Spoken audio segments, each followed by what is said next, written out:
Good morning, Trump's family. Have a nice weekend, everyone, and God bless you. Thank you for always watching and subscribing to the channel. Alright, without further ado, let's get into the news. And here's an update of Representative Lauren Boebert out of Colorado. As you know, the last update we gave was 2 days ago, and she had just taken the lead from her opponent there in Colorado, and she has now opened up that lead even more now. It looks like as though if this continues on the trend it looks like a Representative Bobo will continue to keep her House seat moving into the next term here.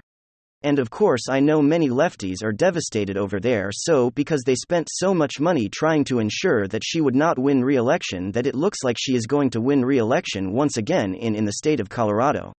So let's kind of dive into what we have here. Coming to us from Wayne Dupree.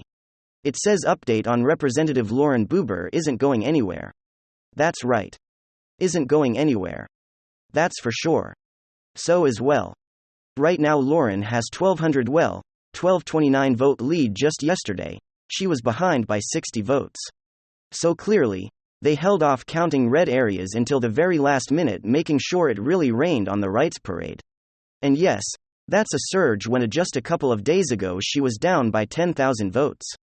Here's a tweet showing the latest outcome breaking lower, and Boebert leads Adam Frisch by 1,200 votes in Colorado, and we see this breakdown here, and it looks like she is going to maintain that. Don't forget, just recently, just a few days ago, MSNBC were using misogynist language right as the left would point it out, trying to tell us that Lauren Bobo what's going to have to start doing porn in order to make a living, I suppose, but this is the very tactful left.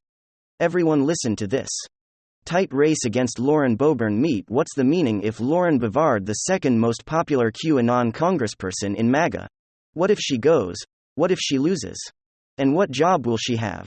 And I don't even think exists anymore? I don't think shooters exist anymore. Well, I guess it might be a game for OnlyFans. I don't know what you would do in this scenario. But I think that for symbolically to take out one of the poster childs of the MAGA movement, someone who has been an absolute disgrace to the office that she holds, would be a great feather in the cap and would, I think, cement the fact that this has been an absolute unmitigated disaster for the MAGA wing of the Republic. Oh, yes. Such media sucks.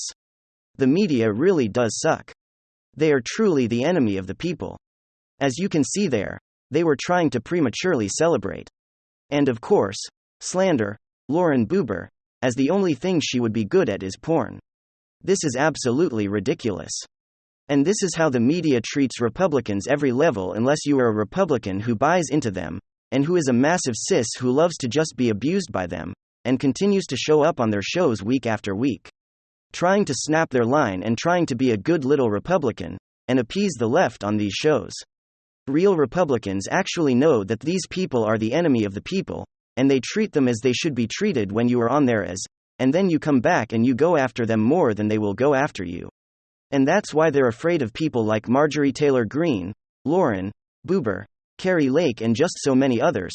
They understand what's behind these movements versus their unit party movements. Anyway, are you from Colorado? Are you very excited about Laurenberg staying in Congress? And then, some significant news. What's going on right now is deep state sabotage. The RNC, the deep state Republican establishment, is doing it on purpose, and they've been doing it on purpose since the moment Donald Trump started rising in the polls. The Paul Ryans, the Kevin McCarthys, the Cheneys, the Bushes, the McConnells, the Lindsey Grahams of the world, the Mitt Romneys, the old establishment GOP relics who refuse to relinquish power, refuse to accept the will of the Republican base and the Republican voter. They put their own interests over the base. The way I feel is that everything that's happening right now is by design. They're trying to pit you against each other. They're trying to make the conversation about Donald Trump versus Ron DeSantis. Because clearly they prefer Ron DeSantis. They're adding fuel to the fire, purposely trying to call us all of this infighting because they know that it distracts from what they're doing behind the scenes. It's not Democrats that are making these tactical moves that are hurting Republican candidates. It's deep state rhino Republicans that are sabotaging America First candidates. It's not Donald Trump's endorsements that are hurting some of these candidates. It is the current Republican leadership that is affecting these races negatively. It's deep state operatives like Karl Rove spending millions of dollars on ads trying to lift Josh Shapiro in Pennsylvania and promote him as a centrist. It's Liz Cheney spending $500,000 running ads against Kari Lake. Meghan McCain using her platform to endorse Democrats in the state as well, not to mention the primary process where you have two factions of the Republican Party working against each other. The Democrat Party is a dragon. The Republican Party is a hydra, multiple heads competing going in different directions while the Democrats are aligned and unified. I have said this for years. This is why they win, because it doesn't matter who their candidate is. It's John Fetterman. A bum in hoodies and basketball shorts, who moved out of his family's house at 49 years old, or whatever it was, suffered a devastating stroke and is now cognitively impaired. That's their candidate. Well, they all line up behind him, they unify as a party, and they all push to win the election. The Republican Party doesn't work like that, at least not in its current iteration. It's the Trump faction, which is clearly the majority faction, and the deep state operatives and Republican leadership or current Republican leadership that actively work against the interests of the Trump base saboteurs. And then in some cases, they go out and they actively campaign for Democrats. How can you possibly perform in an election season with that kind of dynamic? They're doing it on purpose, they're sabotaging GOP chances ahead of elections. So then they can head to Fox News and go on about how it's Donald Trump's fault. And the whole thing seems orchestrated and choreographed. I mean, it's right on cue, as if Donald Trump had anything to do with this election. Well, actually, I mean, not to imply that he had nothing to do with it. But he was such a small factor. And really, if you think about it, to a certain extent, it is true. Donald Trump is a little bit of a political pariah. But a big reason why that's the case is because Republicans have helped Democrats create that narrative. They've helped create that situation in that dynamic by feeding into Democrat narratives, by not defending their leader, by not standing together as one unit against the Democrat machine. They have helped create that narrative. They've created that internal Republican struggle of us versus them, the Republican old guard versus these MAGA extremists. And maybe that's why we're seeing some disparities, like in Georgia, for instance, where Brian Kemp wins a resounding victory, and Herschel Walker doesn't. The problem isn't Trump. The problem is the lack of unity. Problem is the struggle, the instability, the dysfunction. We constantly rag on the Democrats, because there's the progressive base and there's the corporate Democrat base.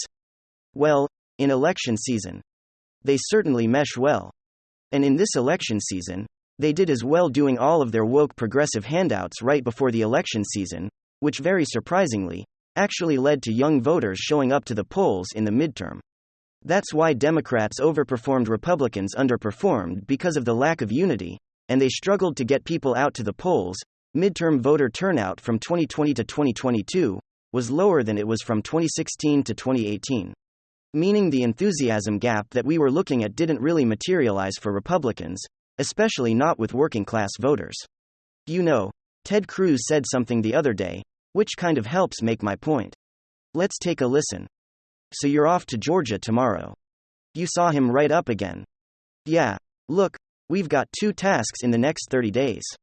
Everyone needs to focus on Georgia. They should go to Herschel Walker's website and contribute online.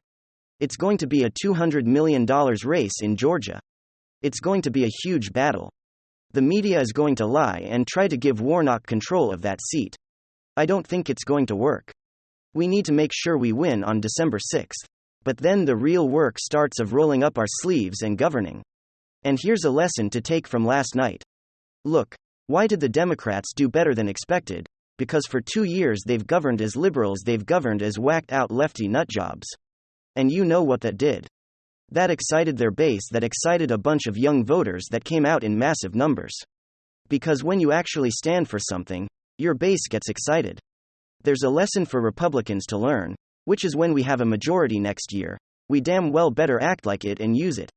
We need to hold this administration to account. We need to be happy warriors. And if we do that, that leads to victory. If we don't stand and fight, then we don't win. They got to go and buy them in Kevin McCarthy, who is now in serious trouble as a candidate for Speaker. Jim Jordan's name is popping up as a replacement. Mitch McConnell, the same thing. They've got to go because this problem stems from them. And it stems from 2017, where Donald Trump won the election handedly. And instead of rallying behind the new Republican leader who just saved the nation from the wrath of a Hillary Clinton administration, Instead of rallying behind him, they worked for 2 years before the 2018 midterms to hold his agenda. You know, maybe if Republicans worked together with a specific policy mandate, people would be more likely to want to give them a majority in the House and in the Senate. But instead, there's this constant bickering and blaming, this mutiny, this internal coup, different factions fighting against each other, working to undermine the other side, working to sabotage the other side. Well, mostly, it's the never Trump heirs. And we're to sit here after the lackluster results of the 2022 midterms and feed into the simplistic narrative that they're trying to push so hard now, so adamantly, that but it's not Trump's fault. No, it's clear what's going on. This is their strategy. I mean, for Pete's sakes, the biggest issue that Democrats had moving into the midterms was abortion. And they were using fear-mongering tactics, telling voters that Republicans are going to push for a federal abortion ban and that they're coming for contraception and gay marriage next, and deep state Biden fanboy Lindsey Graham, a couple of weeks before the election by himself, presents a federal abortion restriction bill. That is sabotage. He did that on purpose. The Republican Party has rogue actors that are working against the interests of their own party, doing stuff like that, scaring independent voters, spending money trying to help Democrats win in the most crucial states, funding primary candidates who aren't popular with the voters, trying to stop Kari Lake in Arizona, for instance. There's no such thing as a Trump problem. Trump is the reason the Republican Party isn't extinct. Let's be real. Donald Trump, of course, is imperfect. He's got character flaws, like anybody else. And maybe he's got a few extra than the average person, but he is the only current Republican that fights for the voiceless, fights for the people who are left behind during this transition into this globalist new world order. And maybe without Donald Trump being heavily involved in the process, without Donald Trump on the ballot, with the constant bickering and infighting, maybe these people just aren't as motivated to show up. Instead of choosing to harness that power that won that 2016 election, the GOP establishment continues to fight against it and reject it, and if this continues, well, then 2024 is probably lost as well. It's time to clean house to election disappointments in a row with Kevin McCarthy and Mitch McConnell at the helm of fundraising and spending money. Only in the world of politics do you get to fail and fail and fail, and still keep your job. It's time to change that. Thanks for being here, folks.